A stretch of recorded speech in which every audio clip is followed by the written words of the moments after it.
Oray, damgo ni Amay. Sa usa ka sudlunong purok nagpuyo ang usa ka biyudang babae nga deboto ni Birhen Maria. Aktibo siya sa simbahan ug dulot sa iyang dughan ang pagtuo sa Ginoo. Siya si Amay, usa ka inahan nga may 6 ka anak. Ang ilang lugar na salipdan sa pila ka ektarya nga katubhan ug ang duol sa ilang balay may usa ka labong nga kawayan. Sa matag gabii ginasirad-an ang usa ka bintana sa balay nga anaa nahimutang sa katubganan nila Amay. Kung diin kini nakaatbang sa usa ka karaan ug misteryoso nga balay sa ilang silingan. Ug kining byudaha naay kasinati nga dili katuohan. Matod pa niya, based on my experience, nagsugod kini ni adtong 2011. Natingala ko kay wala ko gitugo sulod sa 2 ka buwan. Pero gainim ko og pills na ako'y anak nga 9 ka bulan ni ana. Usa ka adlaw samtang nagsimba mi, kalit lang nako nahunanaan o nisulod sa akong nahuna nga murag adunay nigiya sa ako nga mag-ampo. Ingon ko, Lord, unsa may naa sa akong lawas nga dautan, palihog ipagawas lang kini. Murag naagyoy nag-aga ka nako aron mag-ampo ana nga butang. Pagkahuman sa 2 ka bulan, pagmata nako sa buntag, natingala ko kay mubangon na unta ko pero paglihok nako sa akong legs, kalitra nga niagas ug kusog kaayong akong dugo. Murag gibugwak yun ang dugo nga as in kusog jud kaayo. Busa, mihigda na lang ko ug wala na lang ko mulihok. Wala ko nabalaka, natingala lang ko. Hala, naunsa di ay ko, nakapangutan ako. Gisultiyaan nako ang akong bana bahin sa panghitabo. Kusog kaayong akong pagdugo. Pero abi lang nako nga normal nga regla lang. Kay tungod 2 ko kabuan nga wala gitugo. Gibaloy wala ra nako. Apan mataglihok nako. Mas may us-us ug kusog ang dugo. Taud-taud naisilingan nga niduol og miingon nga naay Family Development Session or FDS sa Porpis. Kinahanglan ko muadto pero naglibog ko. Hala, unsaon ako pag-adto nga kusog man kaayong akong dugo. Nagampo ko pag-usab. Sa ulahi, wala ko'y laing mahimo. Mibangon na lang ko, nanghugas, nag-ilis. Ug miadto sa among kalihukan. Adtong panahon na, Flores de Mayo man to. Ug nagbuhat mi og arko para sa Maria Elena. Sa ikaduhang adlaw, kusog gihapon ang pagdugo. Pero gidala-dala ra nako. Wala gyud ko nabalaka. Nagpabilin lang nga positibo ako hunahuna.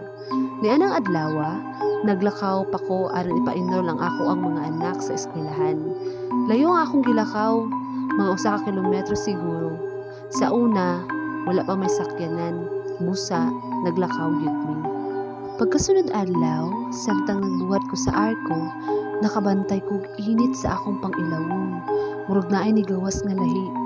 Murag naay gaung-ung nga init kaayo sa tanan, nga murag gisilaban nga nag-atang nga ni gawas sa akong panty. Gitawag na ako ang akong magulang ug miingon ko, ay sa, murag naay lahi sa akong panty. Sa akong pagtan-aw, nakita na ako nga aduna ni gawas gikan kanako. Purma siya og baki. Ang iyang ulo pula, murag dugo, ug klaro kaayo ang iyang mga tiil. Ang hitsura niya murag baki. Tambo kaayo ang mga batiis, ug nagtapot kini. Ang iyang ulo nakayuko, murag nukos. Gitawag dayon nako ang akong magulang. Miingon siya, "Ha? Giuray man ka?" Human ana, galit nako na hinumduman ang niagi nako nga damgo. Wala pa ni nahitabo tanan, nagdamgo ko og adunay tawo nga nakita na ako dapit sa among bintana sa kwarto.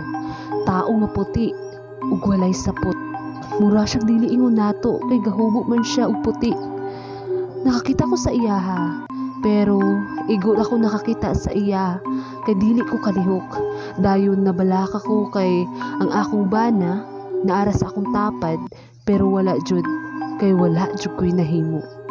Pero giingon sad sa mga katigulangan nga kung ang panty mabilin sa gawas, mahimong itlugan kini sa usa ka matang sa baki nga gitawag og dakin. Green ang color niini, hait ang nawong ug dili ordinaryo nga baki. Kung makakita ang akong bana ani, patyon gid ni niya kay lahi man ni siya nga baki.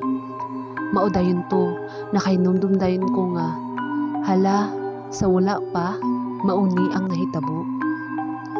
Pagawas ato, kita man ako ang magulang ana siya. Hala ka May, kuan man ni May, uray man ni, kung sa kuan pa ni, dapat ipa-hospital ka kay delikado man ni, pero naara jud ka sa balay, imo na jud ning gidaladala.